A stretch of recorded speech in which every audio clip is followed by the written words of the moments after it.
Em, bueno, voy a dar paso entonces a la primera ponencia de Renato Sandoval. La ponencia trata sobre datos ómicos y regulación chilena hacia 2026, criterios operativos para biotecnología bajo la ley 21.719. Y como les decía, Renato es ingeniero en biotecnología, magíster en dirección educativa por la Universidad Andrés Bello y actualmente estudiante de tercer año de Derecho de la misma universidad. Su trayectoria se ha desarrollado en la intersección entre ciencia, educación y análisis jurídico, con especial énfasis e interés en la forma en que las tecnologías emergentes transforman la investigación, las instituciones y la regulación. Adelante, Renato. Muchas gracias. Bueno, primero que todo quisiera agradecer a la organización, primero por aceptar mi ponencia, segundo por la hospitalidad.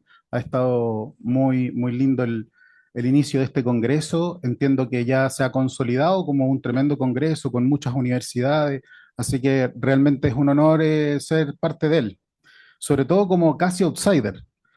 A ver, lo primero que me gustaría hacerles ver es que mi ponencia se va a centrar principalmente en la ley 21.719. Es una ley que va a entrar en vigencia en diciembre de este año y que viene a reemplazar a la antigua ley 19.628, que trataba sobre la protección de la vida privada.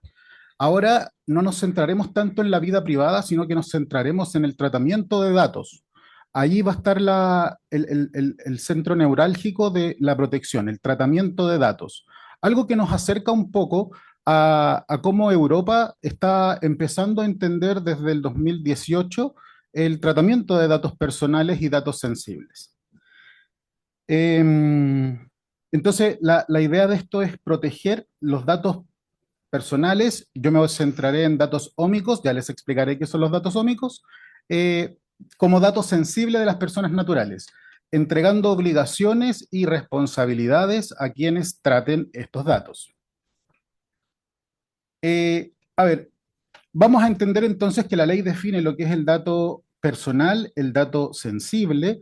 Expresamente está dicho que el dato sensible es cualquier dato que revele salud, origen étnico, biometría o perfil biológico. Yo me centraré principalmente en que cuando una persona se hace un estudio genético, estamos hablando no tan solo de biometría en el sentido de que puede revelar cualquier condición de salud, predisposición, incluso cosas que el titular del derecho ni siquiera sabe que podría llegar a tener. Por lo tanto, estamos ante un dato que es altamente sensible. La ley no contempla tipos de datos y probablemente, y lo hablaré más adelante, es una de las grandes cosas que podríamos envidiarle a la regulación europea. No tenemos una clasificación de datos, todos son sensibles. Solamente que cuando estamos hablando del ADN, estamos hablando particularmente de un dato que es difícil de anonimizar o pseudomizar, porque puedo volver al autor o al origen de esa muestra, porque cada uno de nosotros tiene una muestra de ADN única y particular. Entonces, dentro de lo que yo voy a tratar son los datos genómicos, proteómicos, de metabolitos, dice la ley, pero probablemente se refería más a datos metabolómicos, que básicamente dicen cuáles son los intermediarios de la bioquímica de las células de una persona, y que toda esta información probablemente a un científico le hacen mucho sentido, a un abogado le genera probablemente distancia. La verdad es que ahora estamos ante una encrucijada porque la ley lo toma como un dato sensible que puede ser anonimizado. La verdad es que el dato ómico no puede ser anonimizado. Entonces estamos ante un problema. Entonces la ley le da cierta responsabilidad y obligaciones a quien va a tratar estos datos. También, de hecho, se entienden algunos principios de cómo deben ser tratados estos datos. Eh, Tiene que ser obviamente un tratamiento lícito, tiene que tener una finalidad específica. De hecho, la ley en muchos de sus artículos habla de esto, que en el momento de la toma de la muestra, debo informarle en el consentimiento a la persona cuál va a ser el fin de por qué te estoy tomando la muestra, y aquí al final también diré cuál es un problema de esto. Tiene que ser proporcional, es decir, el tratamiento que le daré a tu muestra tiene que tener un procedimiento que sea justificado para el fin que estoy comprometiéndome a hacer. Obviamente debe ser seguro, transparente y en general cosas que hoy en día se hacen. En la práctica esto se hace. Después de todo, los datos son mucho más valiosos que cualquier otra cosa. Hoy en día las empresas que secuencian y hacen estudios genéticos, no sé si les ha salido en algún reel de Instagram, hasta un estudio genético de ancestría, de dónde viene tu familia. Hay un montón de empresas que se dedican a hacer esto. Uno les manda una muestra de saliva y al mes, 2 meses después te llega un informe al correo. La verdad es que estamos hablando de información sumamente valiosa y la verdad es que si es que vemos algún contrato de prestación de servicios sería bastante mágico. Esta ley, la verdad es que promueve ese consentimiento informado. Este cumplimiento tiene que basarse en muchas cosas desde el inicio. En la práctica, las empresas ya lo hacen. Definen límites del acceso, el tratamiento es algo que está prácticamente estandarizado. El tema ahora es que te voy a regular todo lo que tú puedas hacer con esos datos. Y aquí tenemos un ligero problema. Cuando yo le doy a una empresa el consentimiento de tomar mi muestra, secuenciarla y darme, por ejemplo, un informe de ancestría, de dónde vendrán la mamá de mi mamá, de mi mamá, eh, ese dato en general queda en una base de datos y es parte también del tratamiento de datos según esta ley. El problema está en qué pasa si después esa base de datos se vende. El problema está en qué pasa después si resulta una necesidad de la investigación y quieren hacer otra cosa con mi dato biológico. Tendré que formar otro consentimiento porque si recordamos con el principio de la finalidad, a mí se me tendría que haber informado desde el principio cuál era el fin, el objetivo de esa investigación. Y si nacen cosas nuevas, que en ciencia es bastante normal y común, van a tener que pedir consentimiento a toda la base de datos nuevamente. Esto se ve extraño. Entonces, los datos ómicos recorren una cadena y aquí es donde yo les dije que en un principio nos alejábamos un poquito de la regulación europea. Los europeos revelan distintos tipos de datos, dato sensible, dato derivado, y le dicen dato derivado al dato que no les entrego yo, sino que genera el responsable, quien está tratando los datos. Entonces, si por ejemplo marcamos un dato crudo, que sería mi secuencia de ADN, luego el modelo predictivo, que se hace entrenándose con los datos biológicos de muchas personas, tengan en claro que estos datos y muestras no se hacen con los datos de una sola persona, son datos poblacionales. De hecho, entre mayor cantidad de datos tengan, es mucho más preciso y mucho mejor el servicio que pueden ofrecer. De hecho, por eso hay empresas que se enfocan particularmente en Latinoamérica porque tienen bastante más datos, pero luego yo no tengo ningún poder con el derivado. El informe que se genera, la comparativa que se genera, el modelo predictivo que se genera, porque eso ya no es dato mío. Sin embargo, de cierta manera, hay algo de mi dato en ese modelo. Y eso la ley no lo regula. Eso es una zona gris. Es una zona medianamente peligrosa. Yo, de hecho, como titular del derecho, tengo la facultad, tengo el derecho de pedir que se elimine ese dato. Pero no importa que se elimine ese dato, ya el dato derivado ya se creó, ya se entrenó y ya se puede sacar hasta un rédito comercial a partir de él. Entonces, como les dije, las empresas eh, en servicios privados de consumo, les dejo algunas empresas que hacen esos servicios de ancestría, son bien interesantes, son algunos relativamente baratos, parten como en $300, los más caros son de 900, hay ofertas. DKMS, que es una empresa súper conocida que se encarga de hacer secuenciaciones de HLA, que ven compatibilidad en caso de que una persona tenga cáncer. Básicamente contrasta compatibilidad en estas bases de datos que ellos tendrían y pueden ver quién realmente puede ser un donador bastante mejor que básicamente ir probando persona a persona o dentro del círculo cercano. Esto también entraría dentro del tratamiento de datos personales y, y en el fondo una de las cosas que les quiero mostrar al final de la presentación es que tampoco lo que quiere, yo creo, el espíritu de la ley es que al final se generen cláusulas totalmente abiertas que permitan hacer de todo con tu dato, eh, porque en el fondo una de las principales características que tiene que tener este consentimiento es que debe ser no tan solo informado, sino que debe ser claro y específico. Pero seamos concretos. A una persona que está simplemente queriendo hacer un trámite para saber de dónde viene la mamá de mi mamá, si me muestran datos genéticos, proteómicos, metabolómicos de bases de datos genéticos, no se entiende. Y ahí pierde un poco la especificidad y la claridad del consentimiento. Entonces, si me acompaña hasta la diapositiva donde sale el nodo uno, maravilloso. El estándar. Es. A ver, como les conté, yo al analizar la ley, estoy en tercero de universidad, por lo tanto probablemente muchas cosas del contrato que me van a quedar grandes, entendí algunas cosas que me parecieron de inmediato que estaban off, estaban muy raras. Primero, el dato crudo y el dato derivado no se identifican en la ley. Y esto es muy importante, porque tiene que haber una regulación distinta a con mi dato, que insisto, no se puede anonimizar, mis datos biológicos en el sentido de genético, no se puede anonimizar, siempre van a ser datos sensibles, se englobarían en el mismo grupo que un dato sensible, como por ejemplo el informe de ancestría que se genera o el almacenamiento en la base de datos. Tendrían el mismo tratamiento. En Europa definitivamente esto no es así. El dato tiene una cierta regulación con ciertas obligaciones para el responsable y luego los informes, los scores de comparación, las bases de datos, los modelos predictivos tienen otra regulación. Entonces la zona gris está en eso, en el dato derivado, en el dato que se genera a partir de mis datos, pero lo hace el responsable. Obviamente no es lo mismo decir Renato tiene tal predisposición a tales enfermedades a que si lo escalamos a la población chilena.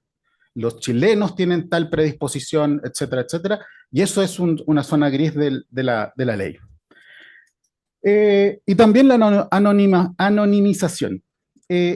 No, como les contaba, no se puede anonimizar un dato genético, es imposible, porque yo no voy a estar pensando en un dato que yo tengo y que comparto en un 100% con ustedes. Cuando se hace un estudio genético, se escanean o se secuencian estas partes del ADN que son únicas mías. Entonces, si alguien guarda en un computador, en una base de datos, esa secuencia que es única mía, bórrenle que es de Renato, bórrenle que es donde vivo, bórrenle mi edad. Sin embargo, por métodos tradicionales, genéticos, científicos, se puede volver a mí. Por lo tanto, no se puede borrar ese vínculo entre el dato y la persona, el titular. Esto es particularmente problemático porque la ley posibilita a la publicación de las bases de datos cuando los datos están anonimizados. Y no se podrían entonces publicar bases de datos chilenas. Sería raro para la investigación, para las universidades. Entonces la propuesta es una publicación agregada, acceso controlado, que es lo que hacen las universidades en Estados Unidos, o sea, en Europa, acuerdos de uso y prohibición de trazabilizar el dato, que eso probablemente podría ayudar en datos genéticos. Lo otro es la investigación y los futuros. Como les contaba, la investigación responde preguntas que alguien se hizo probablemente hoy. Por lo tanto, si yo tengo una base de datos de personas que firmaron un consentimiento hace 5 años, 10 años, ellas no me dieron el consentimiento para responder la pregunta que se me ocurrió hoy día. Eso en ciencia puede ser muy problemático, no voy a estar por una cuestión práctica consiguiéndome todos los consentimientos informados nuevamente y tal vez sería una cláusula abusiva poner que en la finalidad es de cualquier tipo de investigación de las que nazcan y sean sobrevivientes a cualquier contexto. Sería demasiado amplio y carecería de la especificidad del consentimiento que está en uno de los artículos de la ley. Lo otro es que la proporcionalidad está como en un principio, sin embargo, no se entiende cómo se evalúa la proporcionalidad verificable, falta quizás gobernanza, y yo creo que uno de los grandes desafíos que va a tener la agencia que crea esta ley además de regular tratamiento de datos, crea una agencia de la protección de datos, es que con la potestad reglamentaria que va a tener que inventar una cantidad de reglamentos importantes para ver cómo se gobiernan la ley de proporcionalidad, la necesidad de hacer algunos protocolos y facultades que van a tener las universidades. Vámonos a la última diapositiva, por favor.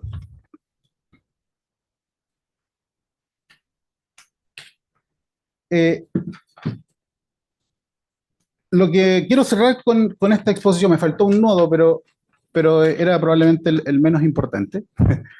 Es que la ley sin duda es un avance, eso es innegable. El problema es que una cosa es el espíritu, los principios que se puedan declarar y otra cosa son aspectos concretos técnicos que hagan que en vez de impedir la investigación aplicada e impedir la investigación pública o cualquier investigación, llame, facilite y regule.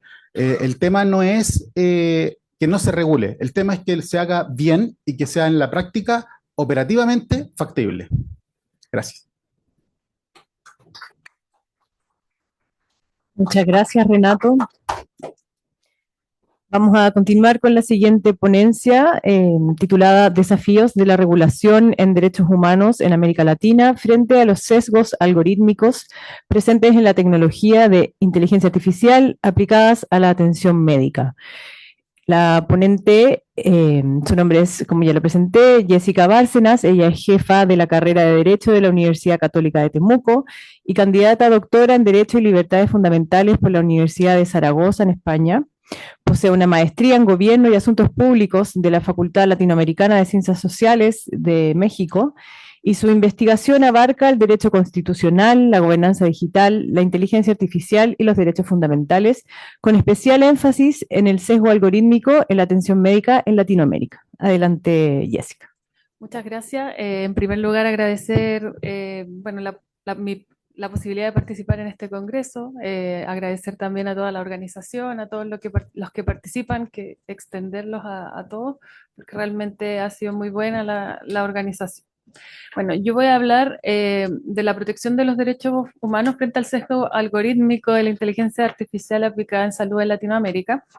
Un poco el panel habla más en relación a la protección de datos personales o el nombre, pero hay ciertas relaciones entre los temas. En Latinoamérica la inteligencia artificial se ha incorporado en el sector salud y en distintos ámbitos, tanto en el diagnóstico, la programación de tratamiento, para agilizar administrativamente el trabajo que existe en el ámbito médico. Y en algún sentido esto es positivo porque esta innovación tecnológica puede aumentar la precisión de los procesos médicos y su uso puede abarcar varios ámbitos. En Latinoamérica existe una documentación acerca de la diversidad de aplicaciones que se utilizan en la salud pública, por ejemplo. En Chile existen chatbots que se llaman Laura y Juanita, que están encargados como de las citas médicas. Y para la gestión también de las citas médicas, en Brasil existe la IA Laura, que está orientada a la atención del deterioro clínico. Son ejemplos, pero hay bastantes más.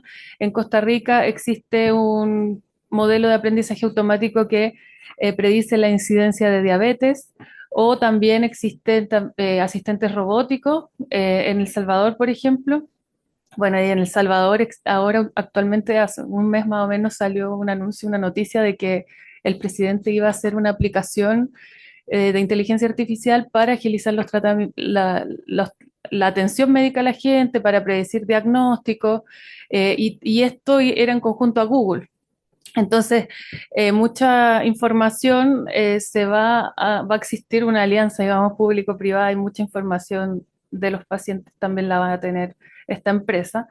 Y también existe, por ejemplo, en Perú una inteligencia artificial, un robot que se utiliza para la atención psicológica de niños.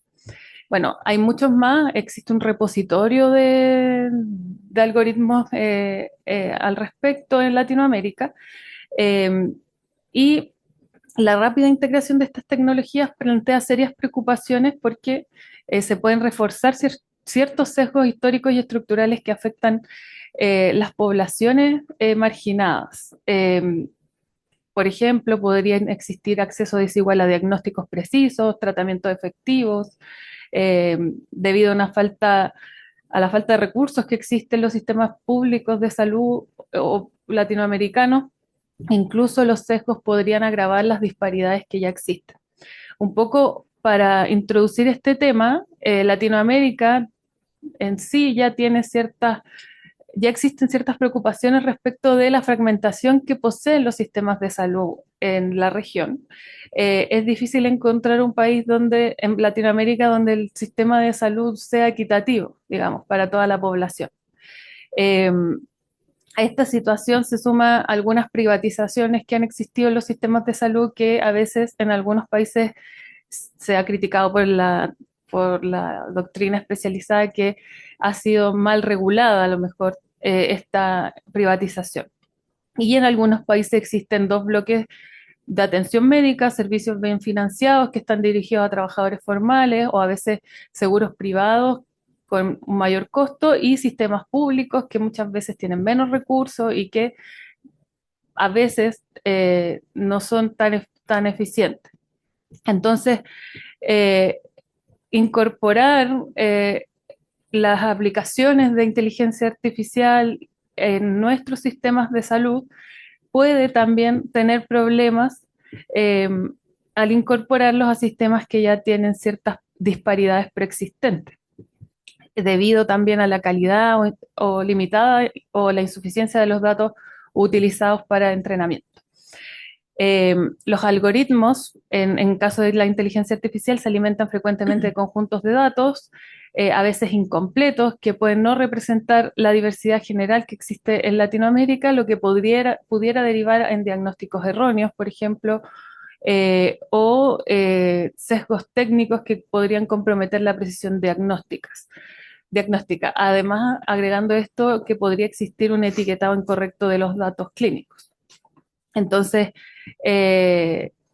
esto hace que esta eficiencia que promete la inteligencia artificial en el ámbito de la salud también pudiera tener o conllevar un problema para la protección de los derechos fundamentales, especialmente la igualdad y la protección de la salud. Aunque el derecho a la protección de la salud se recoge en tratados internacionales en Latinoamérica, la Convención Americana de Derechos Humanos, por ejemplo, estos principios son insuficientes para abordar los riesgos que tiene la inteligencia artificial. En la región no existen, como ustedes saben, instrumentos de protección de hard law como tratados internacionales, sino solamente instrumentos no vinculantes. Sin embargo, basándose en el artículo 26 de la Convención Americana de Derechos Humanos, la Corte ha establecido que la obligación de los Estados incluye, en el ámbito de la salud, el acceso a servicios que cumplan con 4 elementos esenciales: la disponibilidad, la accesibilidad, la aceptabilidad y la calidad. Y la Corte también ha destacado la importancia que tiene el consentimiento informado, porque en su ausencia puede generar violaciones a los derechos humanos. En este caso también es importante incorporarlo cuando existe la inteligencia artificial.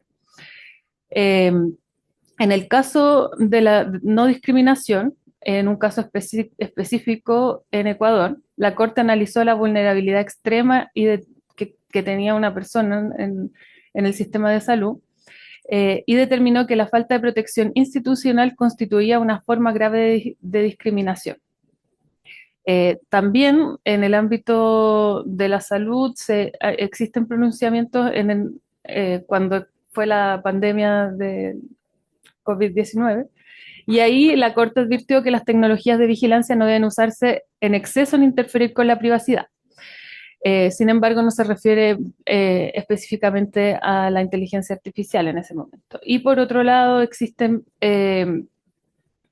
pronunciamientos de la Organización Panamericana de Salud en conjunto con el Banco Interamericano de Desarrollo, quienes han publicado informes o recomendaciones indicando que es importante incluir la justicia, la igualdad y la inclusión en el diseño de la inteligencia artificial, y que además todas ellas deben tener un control humano en todo momento.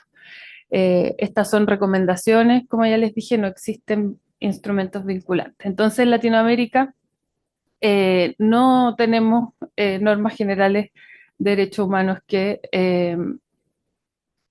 se apliquen a estos sistemas. ¿Por qué? En primer lugar, ¿y por qué es tan importante que pongamos atención en estas cosas? En primer lugar, los sistemas de inteligencia artificial presentan una naturaleza que no es determinista. Generan resultados diferentes para entradas similares sin que sea posible rastrear de forma transparente el proceso que está detrás de cada decisión. Esto, llamado también opacidad técnica, compromete seriamente el consentimiento informado de los pacientes, puesto que ellos no pueden comprender cómo se generó una recomendación clínica cuando la inteligencia artificial a la que estén sometidas tenga como objeto general recomendaciones médicas. En segundo lugar, muchos sistemas de inteligencia artificial delegan decisiones críticas a procesos automatizados sin supervisión humana efectiva. En el caso, por ejemplo, de lo que se quiere hacer en El Salvador, es que a veces esta aplicación diagnostique enfermedades y le envía a la persona a hacer ciertos exámenes médicos, o eso es la idea, digamos. Entonces, sin que exista una supervisión humana entre medio, digamos.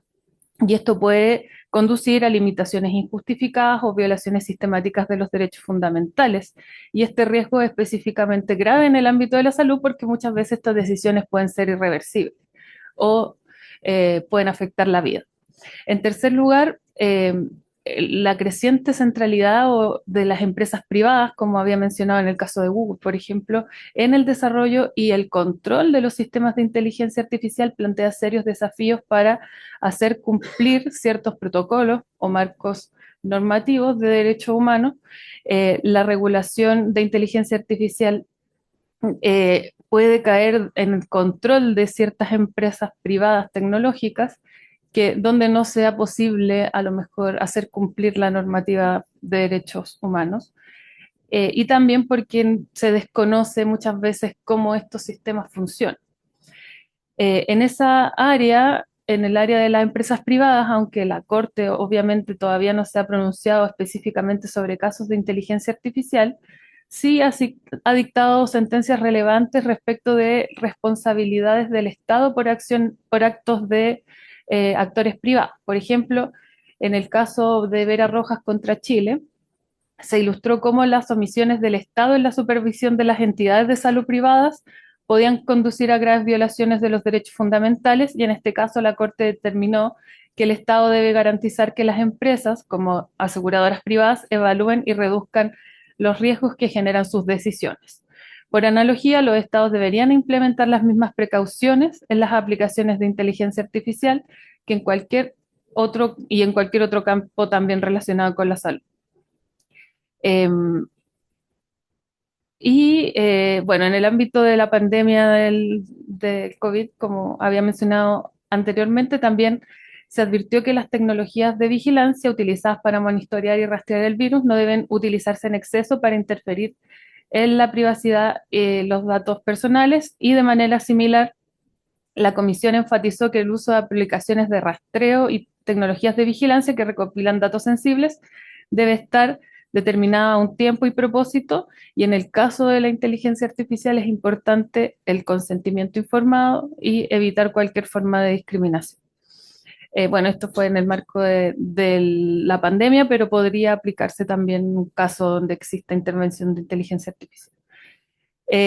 Bueno, entonces, realmente en nuestra región no existe una regulación en la materia. En el caso de Europa existe marcos normativos como el Reglamento de Dispositivos Médicos, el Reglamento de Dispositivos Médicos de Diagnóstico in vitro, también la ley general que se aplica en estos casos, los marcos de inteligencia artificial, que estos marcos, este marco normativo de la inteligencia artificial funciona de acuerdo a los riesgos y de acuerdo a la amenaza que exista sobre los derechos humanos. Entonces también es un ejemplo que se podría adoptar. aunque ya la normativa europea tiene muchas críticas al respecto, obviamente. Nosotros estamos todavía diseñando nuestro sistema y ellos ya han criticado mucho su regulación en el ámbito de la salud o cómo esto tiene muchas limitaciones en el ámbito de la salud, esta regulación. Y por eso es importante, en este caso, poner en la mesa esta discusión, sobre todo en nuestros sistemas de salud fragmentados y que todavía no tenemos la capacidad para compatibilizar esta regulación público-privada ya ahora con el sistema de salud que tenemos, y más aún el riesgo continúa si incorporamos esta variable que es las aplicaciones de inteligencia artificial. Eso, muchas gracias. Muchas gracias, Jessica. Invito ahora a la testera a nuestros próximos panelistas.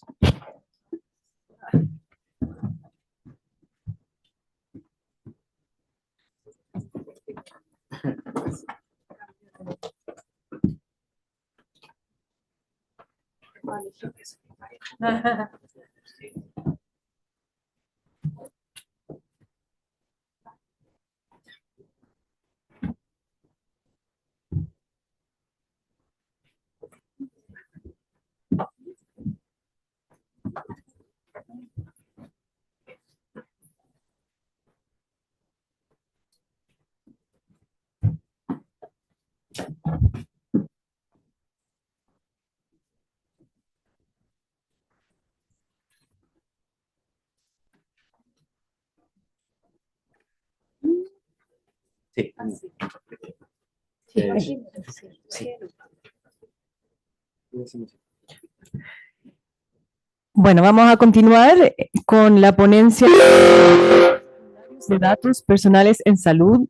Esta va a ser presentada por Tomás Muñoz Elícer. Él es abogado de la Universidad de Chile, magíster en Derecho Europeo, mención en Regulación y Competencia de la Universidad de Ámsterdam. Adelante, Tomás. Muchas gracias. ¿Puedo usar? Okay. Muchas gracias. Bueno, la ponencia tiene por objetivo presentar un cambio de paradigma en la ciencia y cómo ese cambio de paradigma en la ciencia realza la importancia de los datos personales en salud y un poco el marco europeo y el sistema de gobernanza que tenemos actualmente, que hay en Europa. Primero, hay que contextualizar esto en cómo ha cambiado la ciencia. La ciencia se dice que estamos en una era de la información y quizás eso como que impacta mucho en cómo se hace ciencia ahora, pero la verdad es que siempre se ha hecho ciencia de una forma similar. Lo que hacía Linneo, lo que tuvo que hacer Linneo es recibir mucha información, muchas muestras y clasificarlas de una forma, eh, cosa que no difiere mucho de lo que hace Dayhoff, que es la madre de la bioinformática, de recibir información genética, muestras, proteínas, y tiene que ella evaluarlas e inventa métodos computacionales y matemáticos para evaluar datos. Entonces, siempre es un tema de evaluar la información que tenemos, pero lo que cambia es cómo evaluamos esa información. ¿Qué cambia en este caso, o en nuestra era? Es que la naturaleza de la información cambia, pasa a ser, deja de ser objetos, deja de ser una rana que disecamos, y pasa a ser, entonces, un modelo abstracto, una base de datos o similar. La cantidad de información también cambia, hay mucha más información y eso implica que la injerencia de modelos matemáticos estadísticos es más relevante. Utilizamos un Big Data, utilizamos inteligencia artificial y no solamente otras herramientas de menor complejidad. Y también hay una necesidad mayor de tener estandarización y homologación de procesos y métodos de forma tal de que tengamos para ello una reproducibilidad en las ciencias. Y eso se tiene que considerar al mismo tiempo con una convergencia entre experimentación y vivencia. En el fondo, nuestra experiencia, nuestra vida, se transforma en una vida datificada. Empezamos a usar chatbots, relojes inteligentes que nos dan información al minuto de cómo hemos dormido, de nuestro ritmo cardíaco y otras cosas. Entonces, pasa que con toda esta información, nuestra vivencia se transforma en parte del laboratorio. El laboratorio ya no es el lugar cerrado en el que nosotros pensamos que están los científicos haciendo investigación, sino que nosotros pasamos a ser con nuestros datos parte de ese laboratorio. Y eso también, si lo sumamos al acceso a estas pruebas rápidas de salud, como los PCR o las investigaciones, o estos hisopos que enviamos después por correo y nos mandan ahí nuestra secuenciación genética, es muy fácil obtener información de salud. Esto hay que también contextualizarlo porque uno podría pensar, ok, tengo el dato y listo, y ya puedo empezar a sacar información y puedo empezar a descubrir cosas. Pero no es tan así, uno tiene que diseñar un plan de investigación, después empezar a recolectar la información, y ahí pueden ver todo el ciclo de datos, la vida que tiene un dato de la investigación. Y lo interesante, yo creo que acá es como el punto central de esta presentación, es que el dato no tiene una sola vida, el dato puede tener muchas vidas. Como se dijo antes, es muy importante porque en el futuro pueden haber preguntas que pueden ser resueltas con datos que ya teníamos en el pasado, pero los obtuvimos con un consentimiento limitado para un determinado fin. Y ahí está quizás el centro de la presentación hoy día, es cómo reciclar, cómo reusar datos para que esos datos puedan ser utilizados nuevamente en otras investigaciones. Para tener también un poco de contexto en salud, el dato de salud en general se considera que es el clásico, es la ficha clínica, datos genéticos, muestras, imágenes. Sin embargo, ya hay bastante investigación al respecto de que todo depende del contexto y de la pregunta que nos hacemos. Si es que empezamos a preguntar o a tomar los datos y empezamos a buscar información de salud, la vamos a encontrar. Por ejemplo, el cómo yo me comporto comprando con tarjetas de crédito, los viajes que hago, puede determinar o dar indicaciones de estados mentales o depresiones u otros. Entonces, al final, también se expande un poco qué puede ser un dato de salud por esto de los datos inferidos. Lo importante en todo caso es saber que el dato es sensible y que eso son requisitos más estrictos, más rigurosos. En general consentimiento, pero también puede operar por una excepción de interés público. Y otro elemento importante es la clasificación de datos de salud. La clasificación está en usos primarios y secundarios. El uso primario, esta clasificación se puede hacer sobre cualquier dato, la verdad. El uso primario es el uso que se hace para los fines por los cuales fue recolectado el dato, y el uso secundario es para fines que no se informaron al momento de la recolección. En general, tienen que ver en salud. El primario es atender al paciente. El secundario es investigar, desarrollar políticas públicas o generar nuevas terapias, pero, como ya dije, algo que no está considerado en la finalidad comunicada cuando se recolectó la información. ¿Por qué tenemos que regular tanto los datos, el uso de datos en salud y los usos secundarios, esto es el reciclaje de datos? Por tres razones, a mi parecer. La primera es que tenemos que evitar situaciones indeseables. Hay varios casos. Ahora, hace poco, el Biobanco de Reino Unido, sin haber sufrido ningún tipo de hackeo, encontró que su base de datos genética estaba en Alibaba, o sea, uno podía comprar esa información. Y obviamente eso genera muchos cuestionamientos y problemas a nivel de público. Y eso, bueno, no es el único país. En Dinamarca también han ocurrido situaciones que generan dilemas éticos. Se toman muestras en los 90 genéticas y después en los años 2000, 2010 se empiezan a cruzar esa información genética con fichas clínicas para empezar a investigar si es que determinados pacientes tienen factores genéticos que los predisponen a enfermedades mentales. Y eso más que el consentimiento, sin haberse informado a los pacientes de ello.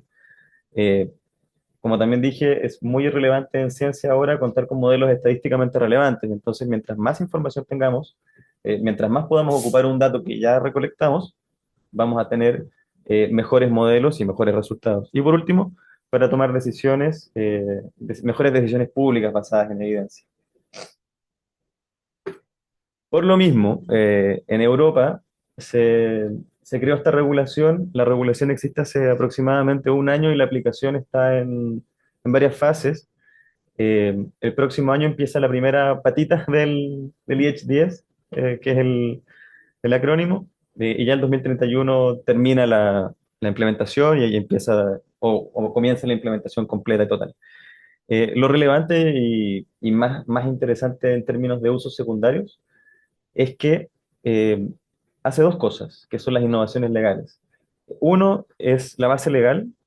Lo que hace el IHDS es que no desarma la arquitectura del GDPR, sino que construye en base a ella y establece una excepción específica, artículos 6 y 9, para que exista una habilitación general de, para usos secundarios.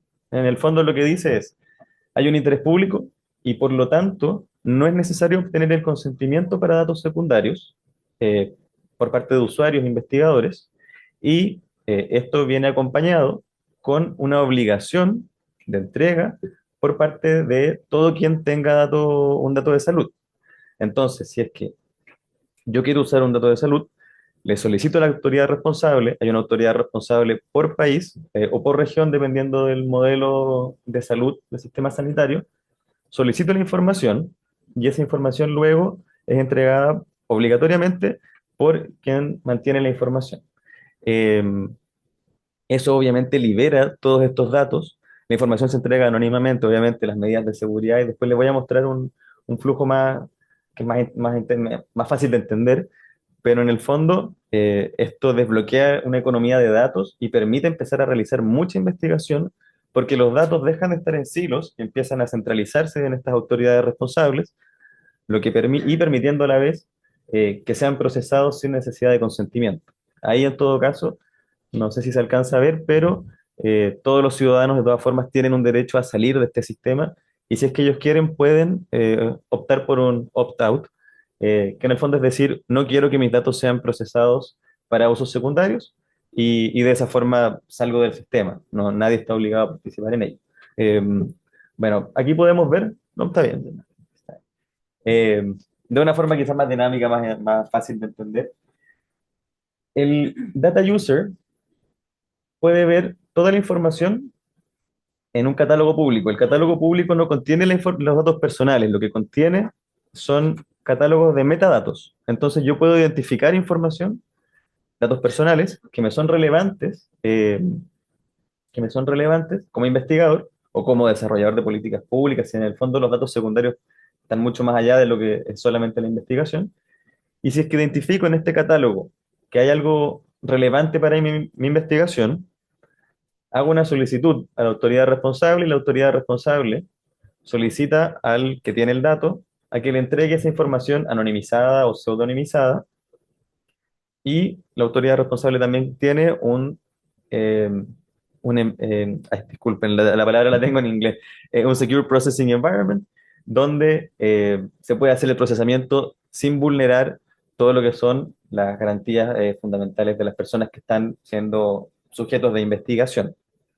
Esto de todas formas no impide que el usuario, que el Health Data User, pueda usar otros mecanismos del GDPR, o sea, directamente hablando con el quien tiene los datos para obtener esa información o buscar otro tipo de bases. Eh, Ahora, en todo caso, esto empieza, esto es solamente el IH10, en el fondo después con el Data Act, con el Data Government Act, mucha de la información no personal, de lo que son los wearables, los relojes inteligentes, marcapasos, esa información no es personal, o en Europa por lo menos se estima que no es personal, sino que viene de un aparato, y por lo tanto puede ser procesada con algunos controles, pero no necesariamente con los controles de privacidad del GDPR. Otra cosa interesante respecto a esto es que emula al GDPR en lo que es la decisión de adecuación. Entonces uno puede conectarse a este sistema no estando necesariamente en Europa. Otras jurisdicciones pueden acceder a esto si es que, con la misma lógica de la decisión de adecuación, si es que presentan los mismos niveles de garantías para sus ciudadanos y por lo tanto tienen un sistema adecuado en comparación con la normativa europea. Eh, lo otro interesante es el tema de la gobernanza. La gobernanza no se limita únicamente al tema del IH10. El IH10 tiene a sus responsables, a sus autoridades responsables. Las autoridades responsables se coordinan en un consejo, un board, y en el fondo ese consejo va a ir generando evaluaciones y mejoras continuas del sistema. También hay un foro donde se integra la sociedad civil, eh, investigadores, empresas, pacientes, pero el sistema es mucho, mucho más complejo, teniendo, por ejemplo, a Horizon Europe, que es el sistema o el mecanismo de financiación de proyectos de investigación en Europa. Ellos, incluso antes de la promulgación de la ley, ya estaban invirtiendo en elementos específicos de esta ley. O sea, incluso sin ley ya sabían que lo iban a tener y estaban invirtiendo en cómo hacer interoperables las fichas clínicas a lo largo de Europa, cómo acceder a esta información de forma fácil, y etcétera, cómo homologarla, todos los sistemas de información. Eso junto con TEDAS, que TEDAS es un proyecto de cabecera que incluye a todos los países, junto con la financiación de la Unión Europea, que permiten en el fondo desarrollar el sistema. Las infraestructuras, que son infraestructuras a nivel europeo o a nivel local, que son consorcios de investigación, hubs de innovación digital, o por ejemplo, LRIs son CERN, por ejemplo, que es el colisionador de hadrones. Ellos también hacen investigación en ciencias y en salud, y el European Open Science Cloud, que permite a los investigadores tener esta nube donde pueden compartir información derivada o no de sus investigaciones, y en general eso opera quizás un poco más en términos de data de mejor calidad. En el fondo EHDS permite acceso a data, pero data que pareciera muy cruda, que no tiene mucho procesamiento. El Open Cloud lo que permite en el fondo es que a nivel europeo los investigadores puedan procesar la información y después compartirla, tanto los metadatos como los datos ya anónimos, y eso genera también datos de mucha mejor calidad. A nivel chileno, la verdad es que estamos bien lejos de eso. Pero existe una excepción. La excepción igual permite, en el fondo, permite procesar datos sin el consentimiento del titular, lo que a nivel para el investigador es bueno. Para el investigador es bueno porque puede acceder a esa información, pero el problema es estructural. El problema no es acceder o no. Si en el fondo, el investigador que trabaja en un hospital ya podía acceder a esa información. Y el problema, y qué es lo que soluciona el IHDS, o qué es lo que busca solucionar todo el ecosistema que les mostré antes, es dejar que esa información esté en silos, porque cada hospital tiene al final su propia información, sino que esa información pueda ser centralizada y coordinada a nivel general por una autoridad responsable, que es quizás lo más relevante, pero también entregar controles. En el fondo, la excepción opera, y una vez que opera, nosotros perdemos el control de nuestros datos. No sabemos para qué van a ser utilizados o qué tipo de investigación se va a implementar. Y en Europa sí se puede tener ese tipo de acceso a esa información, que es más bien transparencia, y yo si quiero puedo salir, o hacer mi opt-out y salgo del sistema de usos secundarios o de estas excepciones para investigación. Obviamente, bueno, ahí es un poco un tema de la redacción de la ley, pareciera enfocarse mucho en salud humana y deja de lado quizás conceptos más grandes de One Health, que es esto de pensar que el medio ambiente, los animales, también son parte de nuestra salud, y por lo tanto también la investigación de esos datos es relevante para eh, nuestra, nuestra salud. Así que bueno, queda esas últimas flechas. Ojalá nuestra flecha vaya para arriba. Eh, Ahí es interesante, ojalá, espero que la nueva agencia tenga el tiempo para coordinar con ISP y MinSal, de alguna forma generar estándares clínicos que permitan, o más que clínicos, guías que permitan entender bien cómo funciona la privacidad en estos casos, eh, y permitir que haya investigación, pero al mismo tiempo investigación que responda y que sea, eh, y que en el fondo genere resguardos a los derechos fundamentales. Muchas gracias. Muchas gracias, Tomás. Damos paso ahora a la próxima ponencia, titulada Tratamiento de datos personales con fines de investigación científica y o médica en Chile, problemas dogmáticos y prácticos a la luz de la ley 21.719. Esta es una ponencia de Carolina Riveros y Sergio Guíñez. Va a presentar Carolina. Pero déjenme introducirles un poco más su biografía. Sergio Guíñez es profesor asociado de la Universidad de Talca, doctor en medicina, investigación transnacional, ingeniero superior en informática por la Universidad de Barcelona, ingeniero en computación por la Universidad del Biobío. Y Carolina Riveros es abogada, licenciada en ciencias jurídicas por la Universidad Católica de Valparaíso, Pontificia Universidad Católica de Valparaíso, disculpa, magíster en Derecho de la Universidad de Heidelberg en Alemania, doctora en Derecho y profesora titular de la Universidad de Talca. Actualmente es directora del Grupo de Evaluación de Ciencias Jurídicas y Ciencias Políticas de la ANID y es presidenta del COSOC del CENAMA. Adelante, Carolina. Gracias. Bueno, María de los Ángeles, a ti van los agradecimientos por ser la representante de la Universidad de Chile. Ha sido una estupenda jornada, así que agradezco la organización. Sé que lleva mucho trabajo, así que ha sido todo ha sido todo estupendo. Bueno, esto de Derecho y Tecnología, efectivamente se han cruzado dos áreas y yo, por supuesto, represento en este sentido a Sergio, el Derecho y la Informática, y hemos tratado de conversar, y ya venimos como hace un año conversando acerca de problemáticas que nos nutren o digamos inquietudes que tenemos desde las dos áreas, tanto de la informática como del derecho. En este sentido, voy a tratar ciertas cuestiones que de alguna manera ya han tratado los anteriores expositores.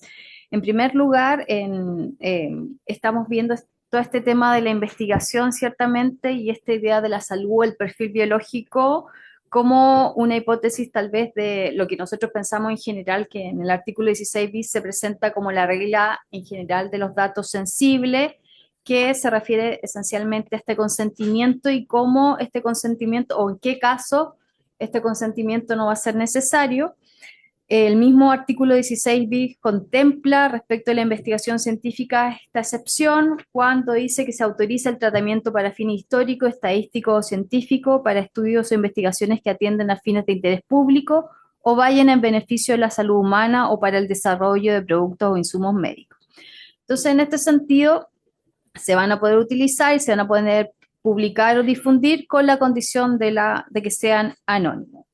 Naturalmente, esto evidencia una decisión legislativa de política pública, reconocer la necesidad del uso secundario de la información clínica y biomédica para la investigación en beneficio de todos. Está claramente el fundamento de esto es la observación el análisis, la comparación de las condiciones de vida, los hábitos, los antecedentes familiares, la constitución biológica y el devenir de las enfermedades es completamente necesario y un requerimiento para ampliar los conocimientos acerca de la salud, aunque claramente tenemos que preguntarnos qué es el interés público, qué es el beneficio de la salud humana, entre otras cosas.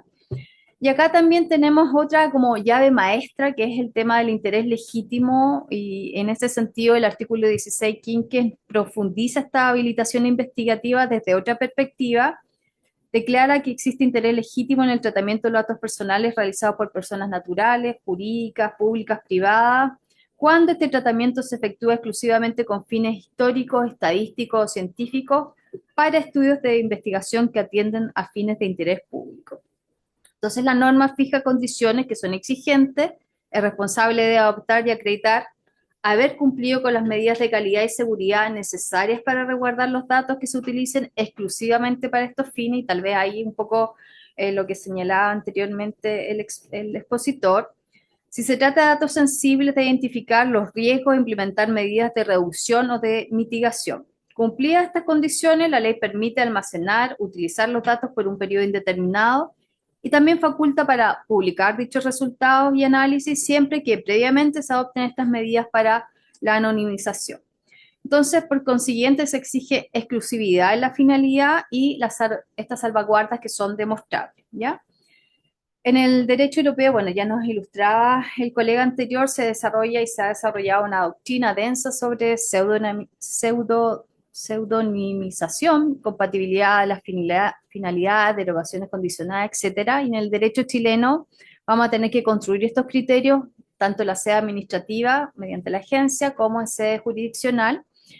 Y que también tenemos que decir que se presentan algunos problemas estructurales respecto al tratamiento con fines de investigación científica o médica. Yo creo que esto también puede ser un problema cultural. Nosotros lo vemos desde la perspectiva jurídica, pero hay que pensar la perspectiva de los equipos sanitarios.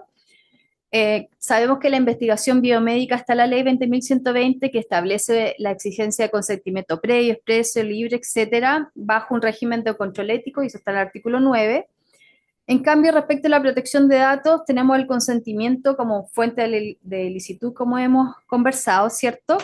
Y claramente ya hemos hablado que en general en materia de protección de datos tenemos este consentimiento, pero hay ciertas hipótesis que se habilitan sin el consentimiento expreso, ¿ya? Entonces, ¿cuál sería el problema práctico que surge acá? Bueno, la confusión que puede surgir por los distintos agentes en el sentido de que el consentimiento informado de investigación puede entenderse que cubre automáticamente todas las operaciones de tratamiento, y por otro lado, creer que la habilitación legal de tratamiento de datos sin el consentimiento suprime la necesidad de este consentimiento informado cuando el proyecto involucra intervención física o psíquica. Dicho de otra manera, la base de licitud no reemplaza el consentimiento informado cuando este requisito es exigido por la normativa sectorial para proteger la integridad y la autonomía del participante, aunque tampoco el consentimiento informado por sí solo exonera el cumplimiento de los principios de minimización, seguridad, transparencia y responsabilidad. Algo que para a lo mejor a nosotros nos parece muy obvio, pero pensando en otras disciplinas no sería tan obvio, ¿ya? Por ende, para solucionar este problema se propone distinguir entre la recolección primaria con intervención o contacto directo y la reutilización secundaria de datos preexistentes donde el interés legítimo o la hipótesis de interés público puede operar siempre con salvaguardas robustas, revisión ética y documentación de necesidad y de proporcionalidad. Respecto al estándar de interés público y sus riesgos de expansión, bueno, el legislador utiliza esta expresión de interés público como requisito para la investigación.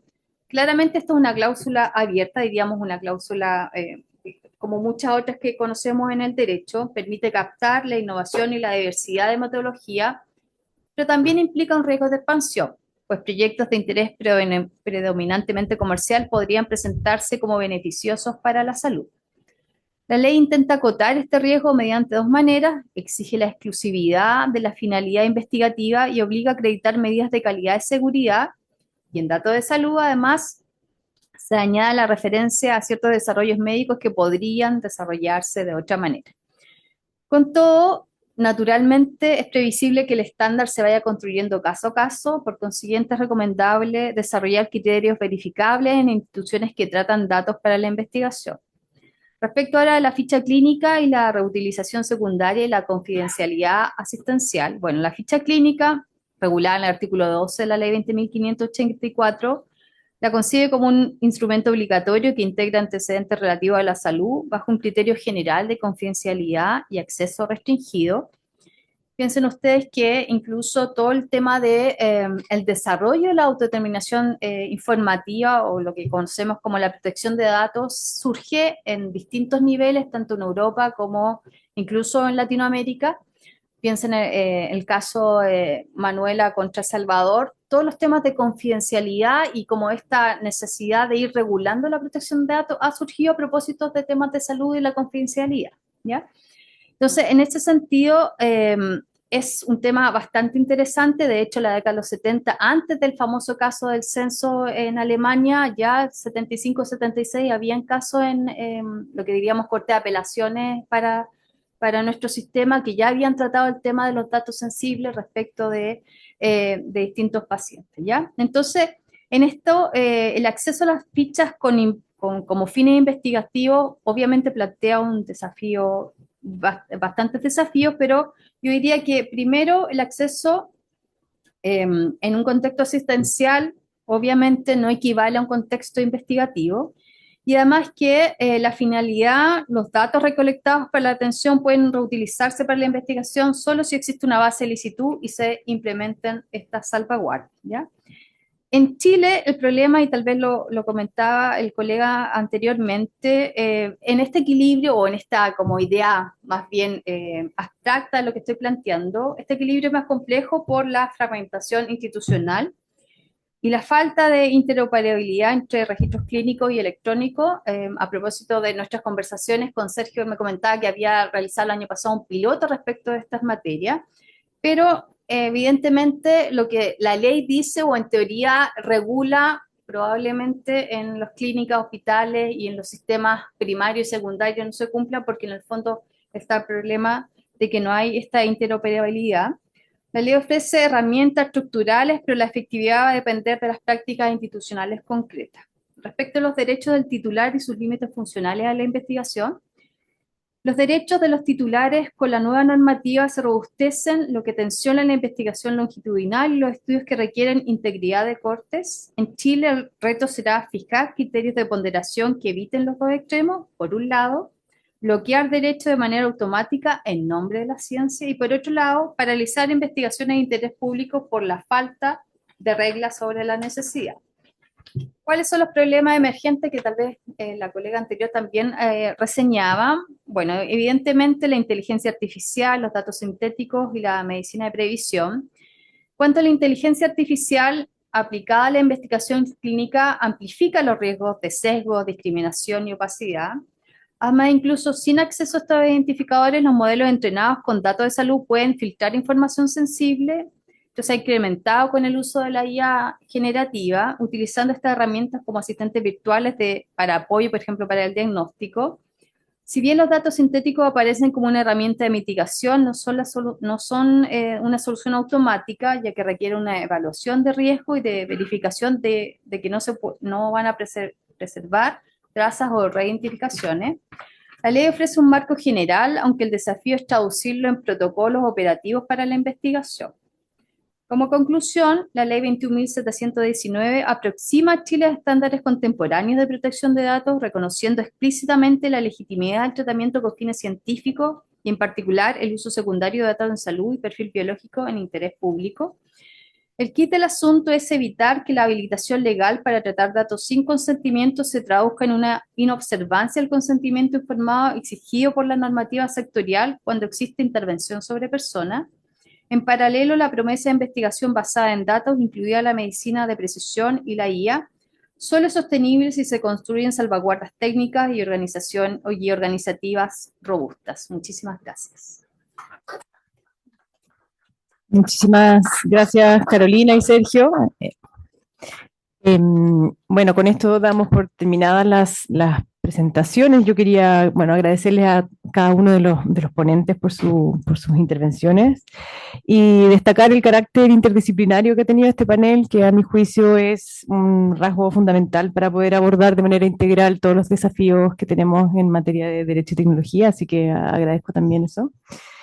Y ahora queríamos hacer una ronda de preguntas, pero quiero invitar a los panelistas, a los demás panelistas, si nos sumamos acá, yo me voy a poner acá al lado y los demás se incorporan acá a la testera.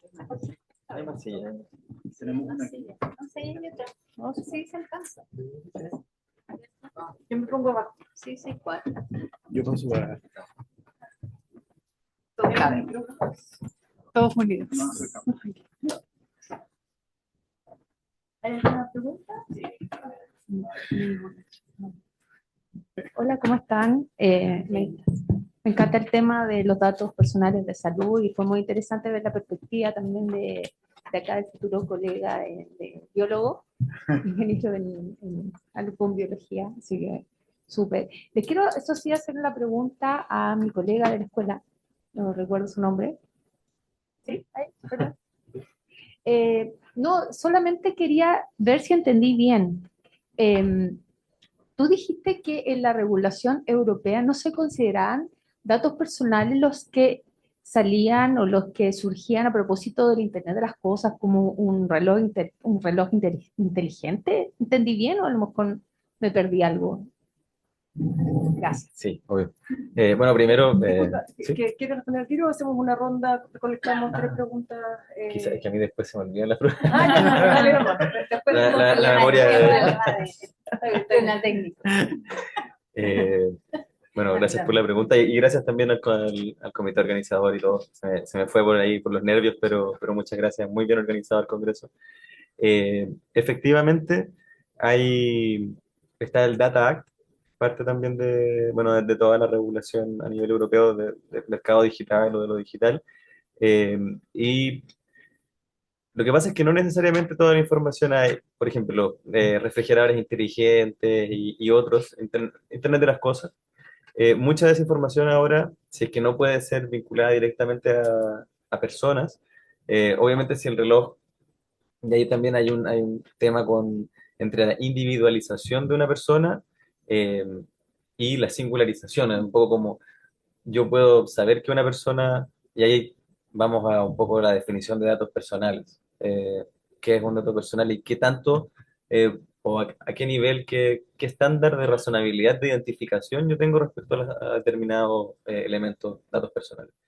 Pero sí, en el fondo, para responder la pregunta, el Data Act permite que toda esta información no personal, eh, por ejemplo, si es que el reloj no te vincula directamente con algún identificador, esa información va a ser considerada no personal. Y por lo tanto, y va a estar dentro de un mercado y uno puede acceder a eso. Uno puede solicitar el acceso a esa información.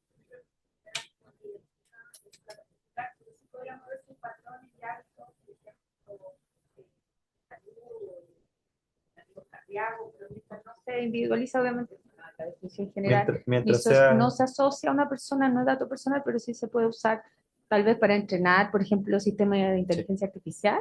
Sí.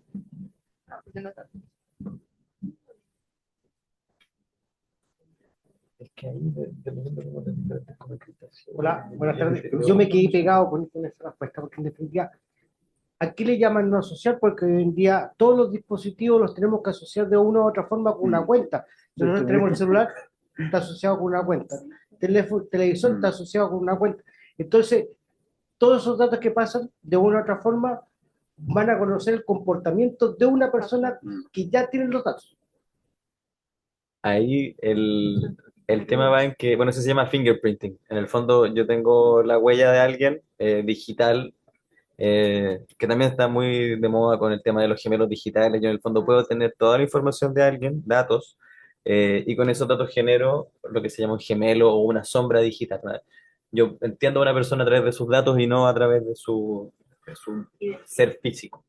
Eh, Sin embargo, es un tema de cómo proceso y acceso a esa información. Porque una cosa es que la compañía Garmin tenga toda mi información y ellos sí saben quién soy yo, pero esa información sí pasa a través de ciertos procesos técnicos, si yo la disocio de cierta información, si no tiene un identificador único, yo no tengo cómo saber de quién es. Ahí obviamente hay una discusión a nivel europeo de qué es un dato personal. Eh, Hace poco salió un caso, SRB, que va un poco como a qué estándar le vamos a requerir a las personas de reidentificación. Eh, pero bueno, en el fondo eso está en discusión, ahora están cambiando la ley, el Digital Omnibus, pero lo importante es que si yo accedo a información que no puedo identificar como personal, entonces estoy ante información, eh, claro, estadística o no personal. ¿Hay alguna pregunta relacionada con ese mismo tema? Además, que Claro, depende que- qué tercera puede vincularte. Sí, Sí, está, yo creo que bien relacionada con lo mismo, porque, a ver, tiene que ver con la imposibilidad de anonimizar los datos genéticos. Y ahí me surge la duda, porque de alguna forma, ¿cómo voy a eh, relacionar un dato genético que podría ser eh, imposible de identificar de 100 datos, la persona, el root, si no tengo el nombre? Entonces, llevándolo a un plano más nuestro, ¿sí? De lo que podría suceder día a día. Una clínica dental, por ejemplo, podría estar, o sea, está tratando datos que efectivamente son sensibles de salud y que podrían incluso estar simplemente cachados, bueno, con todas las herramientas posibles de la identificación del nombre de la persona y contar solamente con la ficha de cómo me explico en realidad esa forma o esa afirmación de que no se puede anonimizar, comprendiendo de que esos datos yo no los puedo tachar, pero cómo hago esa relación o vínculo con un individuo en particular. Sí. ¿Hay alguna otra pregunta relacionada con este tema? Si yo quisiera agregar una. Que está muy relacionada con lo que decía la última, Ricardo, y que tiene que ver, la gran mayoría de ustedes mencionó en sus ponencias respecto a hablaron de anonimización de distintas maneras, y entonces yo les quería preguntar cómo ven, qué reflexión tienen en el sentido de esta irreversibilidad que se exige como estándar y que se ha empezado a advertir que es un estándar casi imposible de cumplir, no solo para los datos que mencionas tú, sino en general. Entonces, ¿cómo ven eso dentro de sus distintas perspectivas? ¿Cómo se puede abordar este estándar que nos exige también la nueva ley? Si no hay más preguntas en relación a ese tema, pueden contestar el que quiera y luego seguimos recolectando más preguntas. Perdón, ¿su nombre? Ricardo. De hecho, justo lo estábamos conversando ahora. Depende de quién tenga la facilidad y la información de vincular ese dato con la persona. Tenía que ver mucho con los datos biométricos de un reloj inteligente. La empresa es capaz de identificarte, pero no es un tercero cualquiera el que diga, duerme 5 horas diarias, entonces es Juanito. Eso va a depender. Eso es una zona gris. La ley, al menos acá en Chile, no regula con qué facilidad, porque dice medios razonables, pero cualquier estudio genético dice, no es razonable hacer una secuencia genética a toda la población para saber de quién correspondía a esto, pero es un medio razonable. Por lo tanto, en estudios genéticos esa anonimización teóricamente es imposible. En la práctica, difícilmente alguien se dedique a revincular ese dato con la persona. Y atendiendo a la pregunta de la moderadora, perdón, María de Los Ángeles, lo que ha hecho Europa es poner capas de restricción y prohibiciones de trazabilidad. Eso es como, y obviamente con consecuencias, digamos, jurídicas. Esa es como la opción que hay, sobre todo en datos genéticos. Si yo le puedo dar un poco la vuelta a la tuerca a esa pregunta, muchas veces los pacientes ni siquiera quieren, pacientes de enfermedades raras y ultra raras, en base a entrevistas, ya la misma información que ellos entregan, ellos no quieren ser anónimos. Ellos quieren que su información se sepa, porque como son enfermedades raras, hay un beneficio mayor si es que yo puedo parear mi información con la de otro que tenga la misma enfermedad, que es rara o ultra rara, lo que permite avanzar mucho más rápido en tratamientos y terapias para esa enfermedad. Entonces, nosotros muchas veces pensamos que la privacidad es algo muy absoluto y para nosotros en general, como personas sanas, nos parece que sí lo es, pero cuando el beneficio es mayor de perder la privacidad por un beneficio terapéutico, pareciera ser que cambia un poco la forma de ver la privacidad. Claro, disculpe, ahí ya digo consentimiento expreso, obviamente. En ese caso, de que yo quisiera que mi información biológica pueda ser considerada para un estudio. Distinto a que yo recopile datos y que sin saber lo están utilizando, a pesar de que soy un empresario.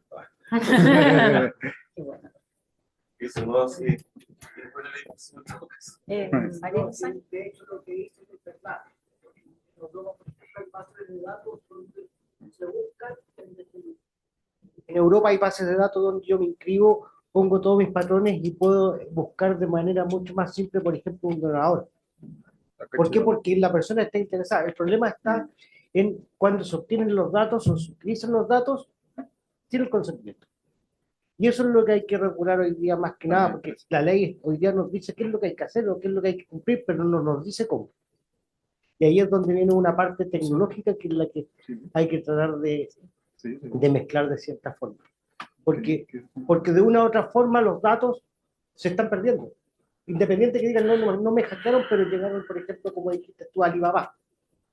Se hackeó de todas maneras. De una u otra forma, fue un hackeo interno, fue un phishing, fue lo que fue, pero llegó la base de datos porque alguien tuvo el acceso. María de Los Ángeles, bueno, yo quería, a propósito del tema de la privacidad, decir que en realidad la privacidad no es un derecho absoluto. Entonces, en esto siempre tenemos que tener en cuenta que todos los derechos fundamentales, y no estoy, digamos, pensando en Alexi, porque claramente Alexi es minoritario en Alemania, pero efectivamente hay un rango en que esta privacidad que luego se separa de la autodeterminación informativa, todos estos derechos no son derechos absolutos, tenemos que sacarnos de la mente ese concepto, porque a pesar de que son derechos fundamentales, no son derechos absolutos. Entonces, hay situaciones que claramente son limitativas y bueno, a propósito de lo que decía de que hay gente que quiere entregar sus datos. Yo en algún momento leí también una sentencia bien interesante de alguien que no quería saber y que en el fondo el médico le dijo que probablemente sus hijos iban a tener la enfermedad que tenía su padre y demandó porque en realidad, y también está el derecho a no saber, que en ese sentido también tenemos como distintas formas de afrontar determinadas cuestiones en la vida y eso es en el fondo para toda la población.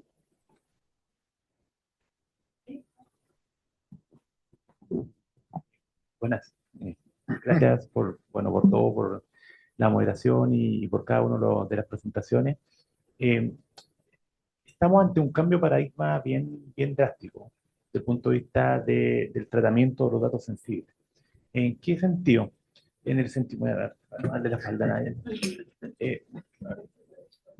¿En qué sentido? En que hasta la nueva ley, el uso de datos secundarios no tenía ningún tipo de legislación.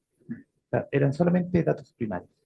Los datos primarios en salud que están insertos en la ficha clínica, que son todos, sin consentimiento para ser tratados de forma secundaria, no podían ser tratados.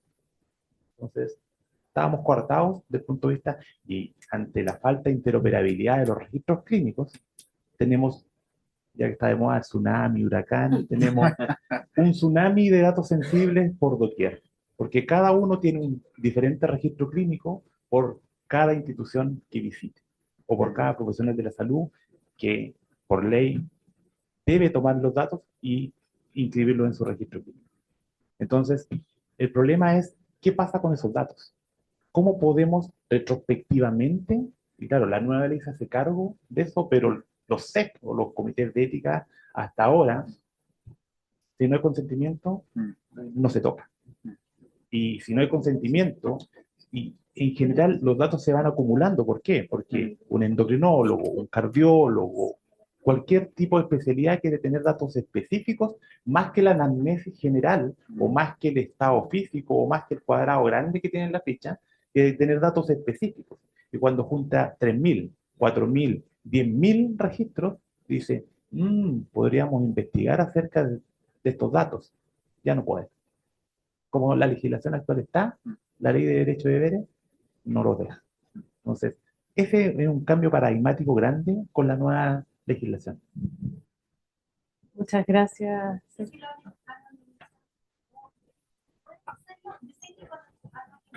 No, no porque la legislación se ha encargado hasta ahora del uso primario de la información, el uso clínico.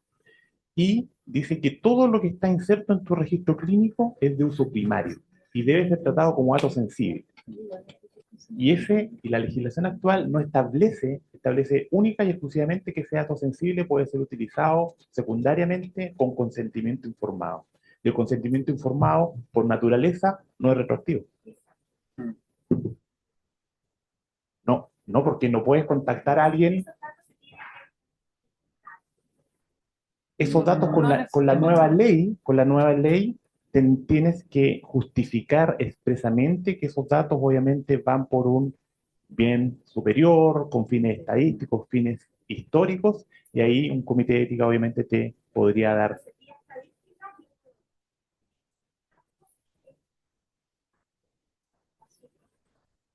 Correcto. Ahí sí puedo complementar un poco.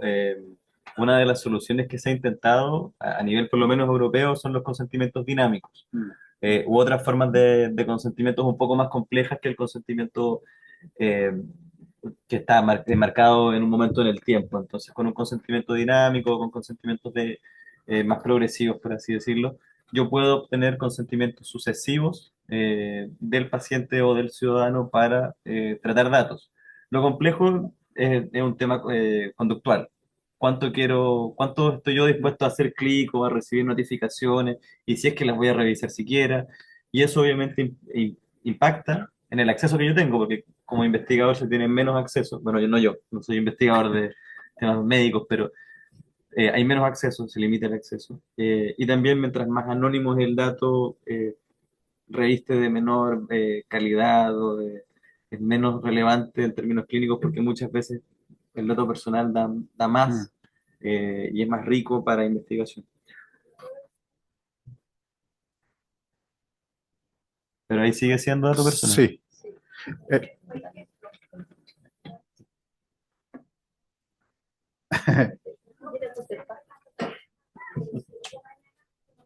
Al universo de 5.000 pacientes de la clínica, ¿ya? Mm. Los categorizo, hombre, mujer, Mm. edad hasta 30, y después hasta 60, ahí tengo una pseudo-anonimización de una base de datos vía estadística.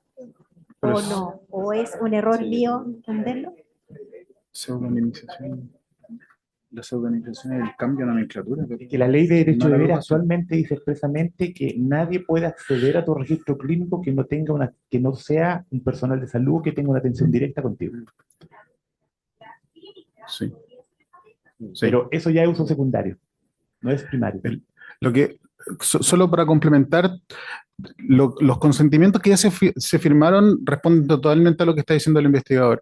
El punto es que probablemente de ahora en adelante nos vamos a encontrar con puros consentimientos que van a ser muy abiertos, tal vez contrario al espíritu de lo que se afirma como consentimiento, que debe ser específico, y que van a permitir hacer muchas otras cosas. Básicamente, para poder hacer esas cosas, incluso entre un evento que ni siquiera sabemos que pueda ocurrir. Y ahí independientemente qué tipo de datos tengas, vas a tener que responder ante la anonimización si es que se puede, o si es que quieres hacer alguna publicación, incluso una pseudonimización, que básicamente la pseudonimización no es una agrupación etaria, es un cambio de nomenclatura, básicamente para evitar que sea reconocible la persona. Entonces ya no se llama Juanita, sino que se llama H23R, y bueno, a la gente que va a estar viendo el estudio no le va a importar, pero a Juanita le salvas un poco su vida privada. Entonces, la zona gris tal vez va a ser qué tipo de cláusulas nos vamos a empezar a encontrar ante la toma de muestras. Porque ahora cuando usted se vaya a hacer un examen, es decir, ¿me puede firmar aquí? Oye, pero son 5 hojas de permiso. Bueno, es lo que no necesitamos para responder ante la ley.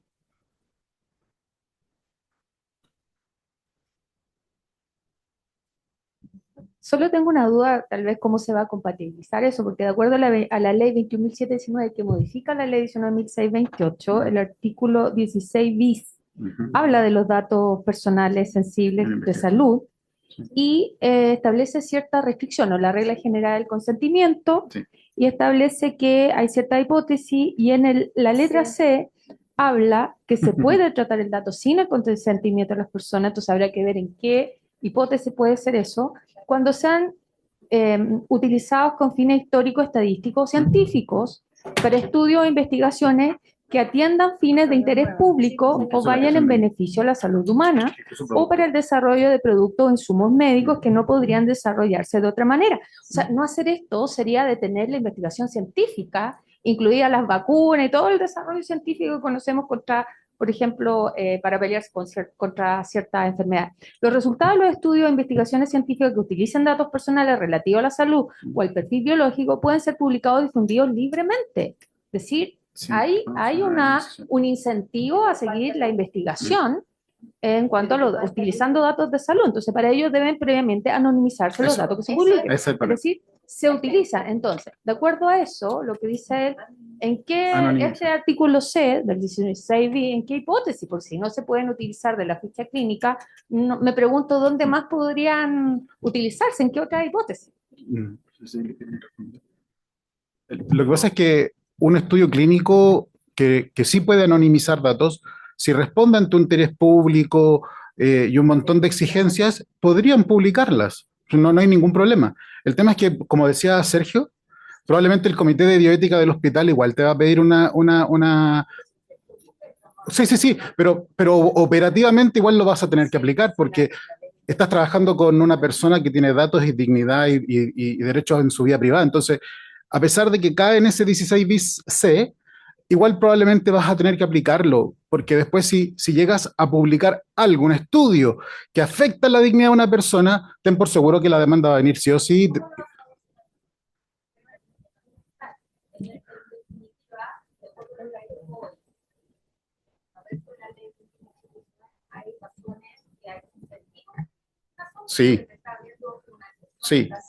Sí. Ahora, tenga por seguro que las empresas también van a decir que es por investigación.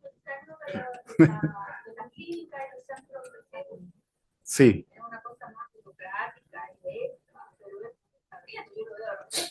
Sí, sí, sí, pero se lo pongo desde el otro punto de vista. Cualquier farmacéutica también va a decir que es por interés público. Tener una base de datos de la genética chilena es por interés público, pero yo te voy a vender el informe. Sí, sí, claro, claro. Sí, está permitiéndolo, definitivamente lo está permitiendo, pero también puede ser usado en contra.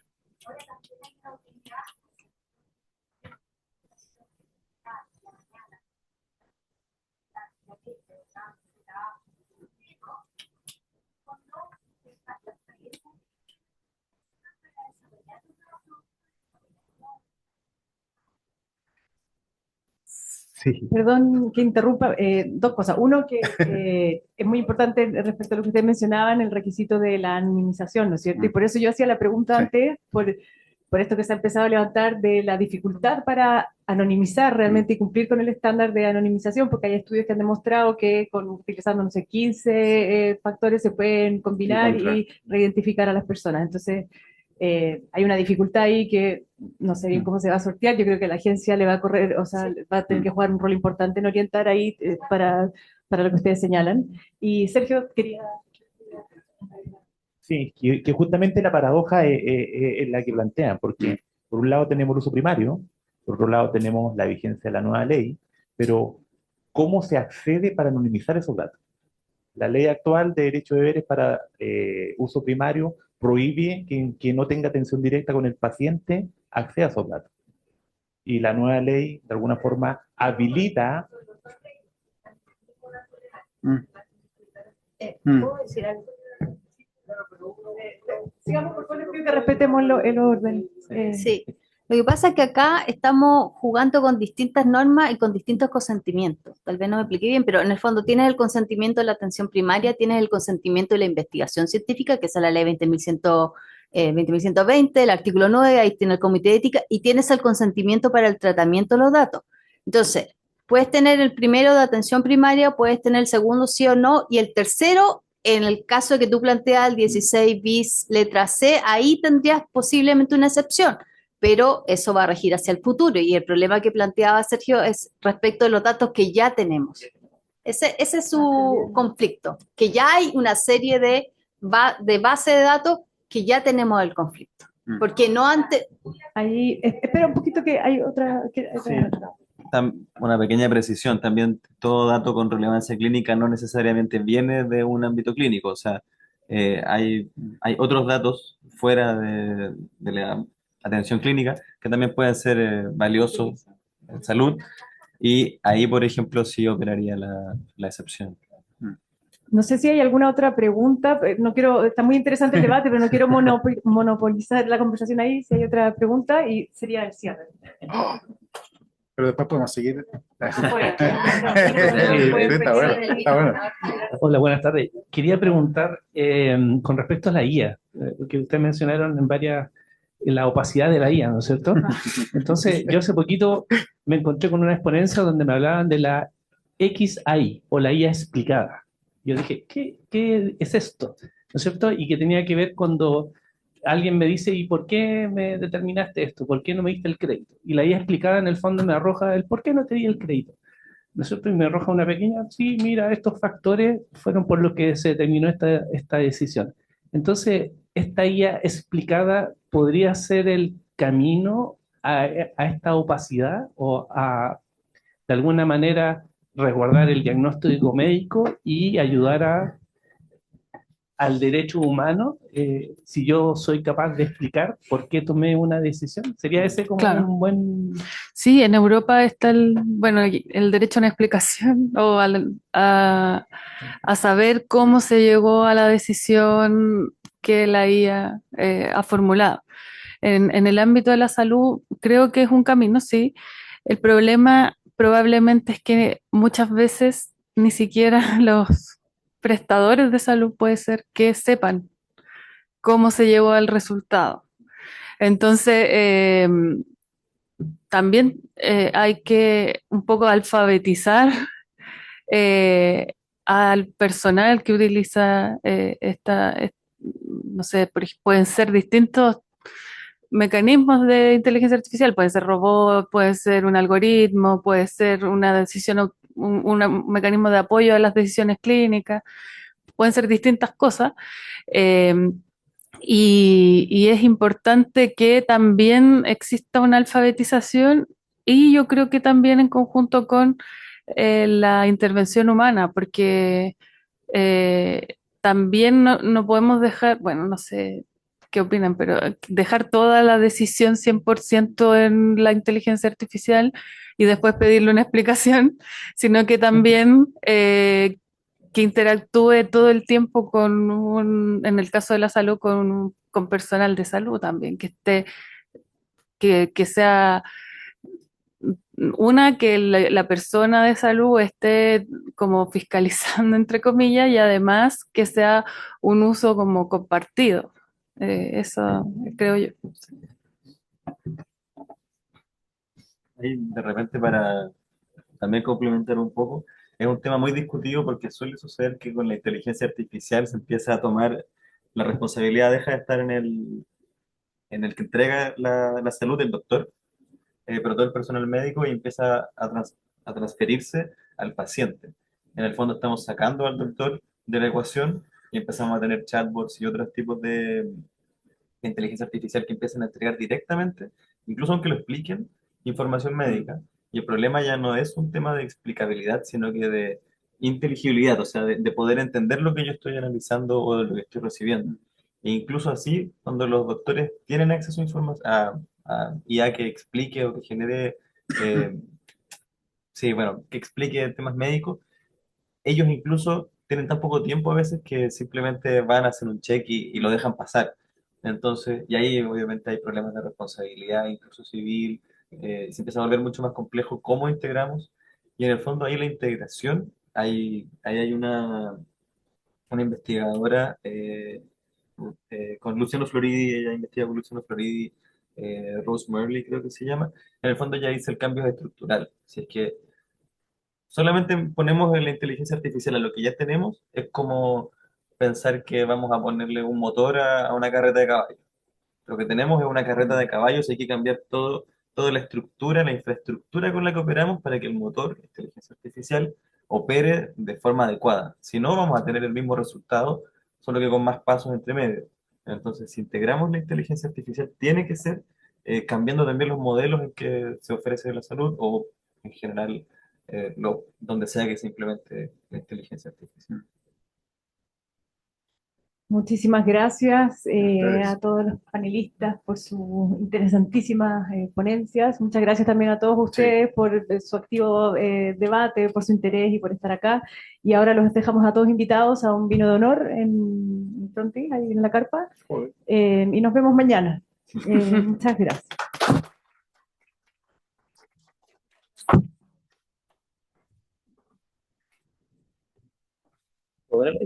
Estuvo bueno, sí. Pero se fue. No podemos seguir en esta. Era mucho.